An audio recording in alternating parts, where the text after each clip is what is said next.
Ac eto, 1, 2, 3, 4, 5.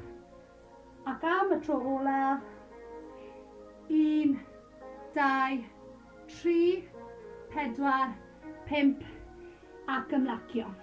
Dwi eisiau chi dod o'r breichiau nawr, gobeithio bod chi'n gallu gweld, ar bwys y chest ar y sgwyddau.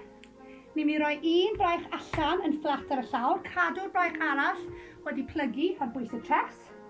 A chi'n mynd i wthio oddi wrth y llaw yma, rolio'r corff dros, tan fod y troed yn cyffwrdd â'r llawr tu ôl i chi.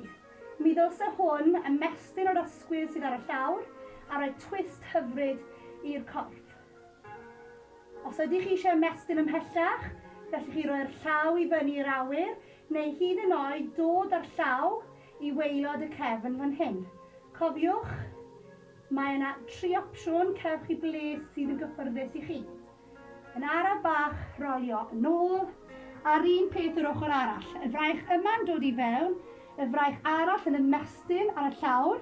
Ni'n mynd i defnyddio'r llawr i wthio i ffwrdd tan fod y troed yn cyffwrdd â'r llawr tu ôl i ni. Opsiwn i hedfan y llaw i'r awyr, neu hyd yn oed roi tu ôl y cefn. Rydw i'n mynd i cadw fe fan hyn. Ac yn araf bach, rolio yn ôl.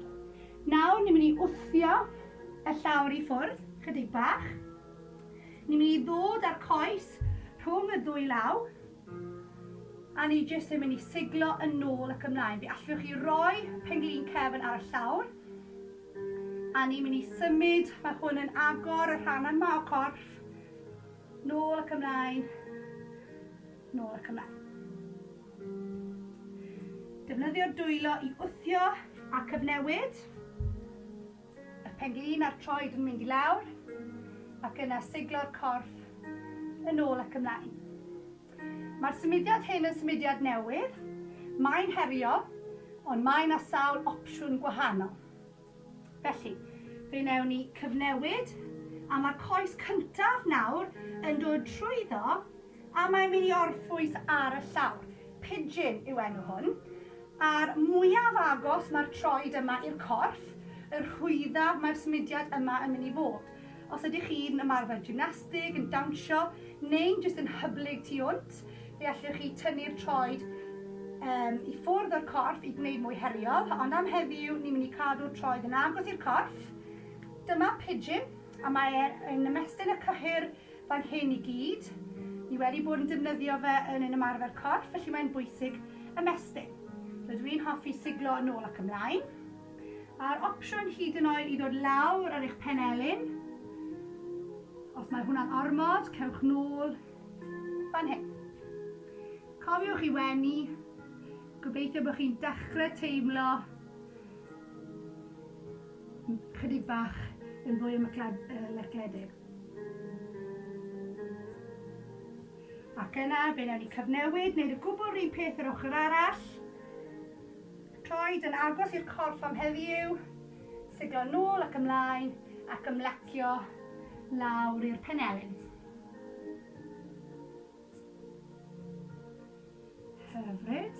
Gwthio i chi nôl i fyny ac yn araf bach dewch ar coesau o'ch blaenau. Dwi eisiau chi eistedd i fyny fel hyn. Dwylo yn mynd tu ôl i'r cefn fel cymorth. A ni'n mynd i roi un troed, plygu y troed, y pigwrn i orffwys ar y penglin.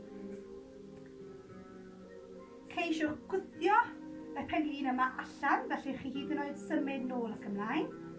A eto mae hwn yn mynd i ymestyn y cyhyrau mawr yma fan hyn.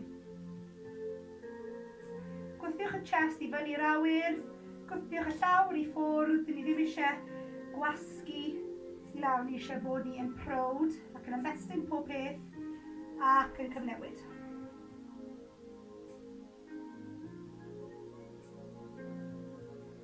Araf bach, gosod y ddwy troed lawr ar y llaw a rolio corff nôl yn fflat. Siglo y coesau nôl ac ymlaen. Fe allwch chi hyd yn oed dal un ochr a edrych bod yn rhoi twist hyfryd i'r corff. A beth bynnag rydyn ni'n gwneud i un ochr, mae'n rhaid cofio gwneud yr ochr arall.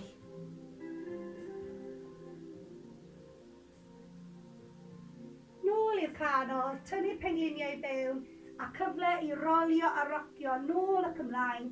Mae'n teimlo'n hyfryd ar waelod y cefn. Os ydych chi'n gallu, dewch i eistedd. Coes yn dod o'n blaenau. Y coes yma'n plygu ar draws. Defnyddiwch y braich dde i roi cwtch mawr i'r coes. A'r opsiwn os ydych chi moyn i edrych dros ysgwydd chwith. Ond os mae hwnna'n ormod, gewch chi aros fan hyn yn rhoi cwtch mawr ac yn tynnu y penglin i fewn i'r chest. 3, 2, 1 a cyfnewid. Y goes yma'n dod i'r llawr, y goes dde'n plygu ar draws, a'r fraich y gwrthwyneb yn mynd o gwmpas ac yn tynnu y penglin i fewn am y cwtch. Opsiwn i edrych dros yr ysgwydd neu aros yn gwynebu y blaen. 3, 2, 1 a popeth i fynd a ddewn ni nôl i eistedd. Felly, gyda'r 3 peth rydyn ni wedi trafod heddiw, gobeithio eich bod chi yn teimlo yn hapus, yn llon, rydych chi wedi ymarfer y corff a rydych chi wedi rhoi amser i'r meddwl i ymlacio. Diolch yn fawr iawn am ymuno a gobeithio gweld chi yn fuan iawn. Hwyl am y tro, tara!